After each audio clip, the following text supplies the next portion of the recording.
Hi folks, we are here today to teach you a new system which is called the 4-hour Vegas tunnel system. It's an interesting system since it's a little bit more conservative than the usual systems I trade, and it also uses a lot longer time frames, but the advantage of them are that they just give you a pretty good return on investment, and they are very accurate. So if you just check it out and see if it's right for you, okay? Alright, let's get started. As you can see, I pulled up an Euro USD chart, which is the currency I'll set the system up for you. I got the weekly chart, and here I got the H4 chart. You can use bar charts or you can use candle charts. It's just a simple click. You could even use line charts, but I don't think you can see that much on them. You'll get more information out of candle charts and bar charts. Okay, so let's continue with the chart setup. On the weekly setup, the weekly setup will be used to identify the trend. So what we'll do here is to put two indicators on them, two moving averages. I just pulled them over from the navigator onto the screen. Now the first one we will choose is 21 exponential moving average applied to the median price. It's just the average price, don't worry about it. And I'll put it in red so you can see it. And now we'll put a second one on there, which is we'll get a period of 8, and it's a simple moving average, and I'll give it the color yellow. Just keep in mind, yellow is the fast one and red is the slow one.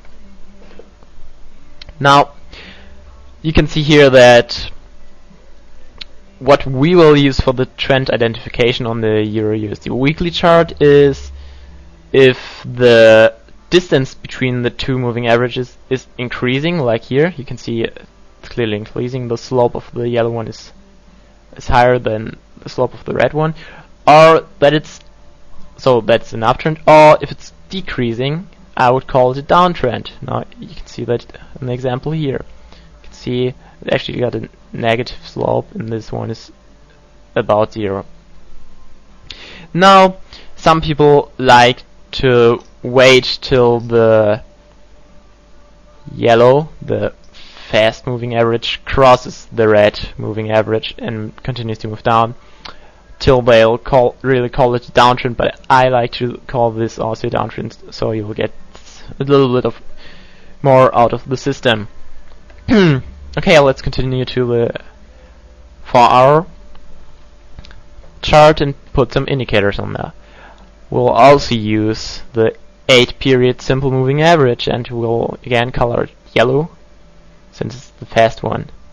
Now we'll put another one on there, and this is a period 55 moving average, again simple, and we'll color it red. Oh yeah, crimson red. Okay, now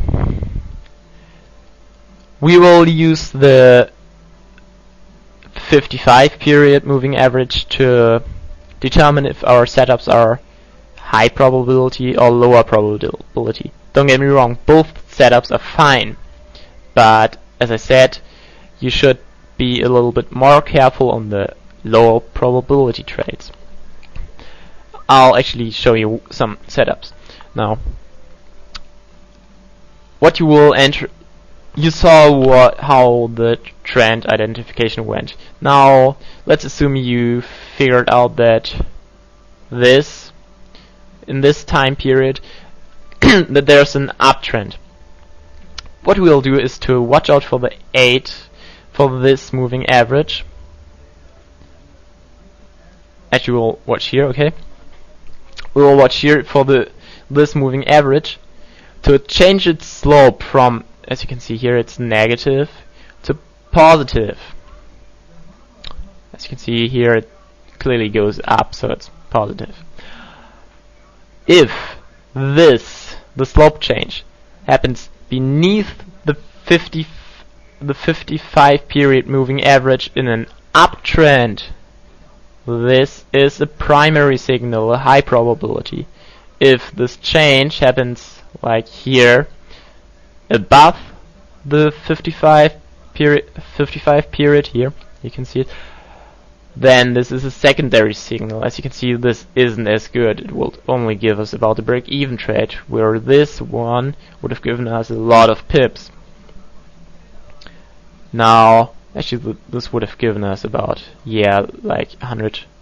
So you can see it. I'll just calculate it. If we entered like here and go up there, we would have gotten about 120 pips. So as you can see, higher probability setups are always nicer to trade. Okay, that's it, and I'll show you in another video how to actually enter in some discretionary stuff. Okay, that's it.